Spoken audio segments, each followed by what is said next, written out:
Kisah pilu Rehan, bocah 8 tahun kurus kering bak tinggal tulang akibat idap penyakit tumor ganas. Viral video memperlihatkan sosok bocah 8 tahun mengidap tumor ganas. Melihat keadaan yang memilukan, warganet pun bersimpati merasakan penderitaan bocah tersebut. Dalam laporan yang beredar, bocah 8 tahun ini diduga mengidap tumor ganas yang tumbuh di pantat. Akibat penyakit yang dideritanya itu, ia pun kini bertubuh kurus hingga nyaris tinggal tulang. Naasnya keluarganya tidak punya biaya untuk berobat sehingga butuh bantuan.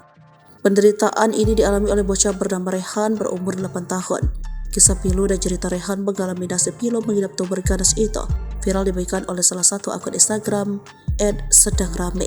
Akun Instagram tersebut membuka donasi bagi warganet yang ingin mengeluarkan tangan untuk biaya berobat bocah malang tersebut. Dijelaskan kondisi Rehan 8 tahun memiliki badan kurus tinggal tulang dan pantat membusuk akibat tumor ganas. Rehan hanya bisa terbaring lemas sembari mengeluhkan kesakitan di rumahnya yang begitu sederhana.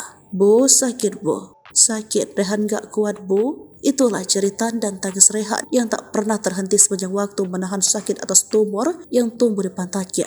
Hal yang lebih memilukan lagi, ternyata kini tumor ganas di pantatnya itu pecah hingga menimbulkan aroma yang menyengat. Tak hanya itu, akibat tumor tersebut, tubuh Rehan pun kering kerontang hingga nyaris tinggal tulang. Dalam keterangan diceritakan sebelumnya mengidap tumor ganas tersebut, Rehan sempat mendapatkan kecelakaan. Kecelakaan itu terjadi pada 6 bulan lalu di mana Rehan terjatuh dengan posisi duduk saat bermain bola di sekolah. Saat jatuh, Rehan tak merasakan ada yang sakit. Namun, keesokan harinya ketika bangun tidur, sekujur badan Rehan sakit tidak karuan. Disebutkan bahwa Rehan hingga tak kuat untuk berdiri. Melihat anaknya sakit pada tubuhnya itu, orang tua Rehan pun membawanya ke tukang urut. Naas seiring berjalan waktu malah muncul benjolan yang semakin lama semakin membesar di pantatnya. Kemudian, orang tua Rehan membawanya ke rumah sakit. Namun, bak disambar petir, orang tua Rehan mendengar vonis dokter bahwa anaknya itu mengidap tumor ganas, yaitu primordial tumor L-hip.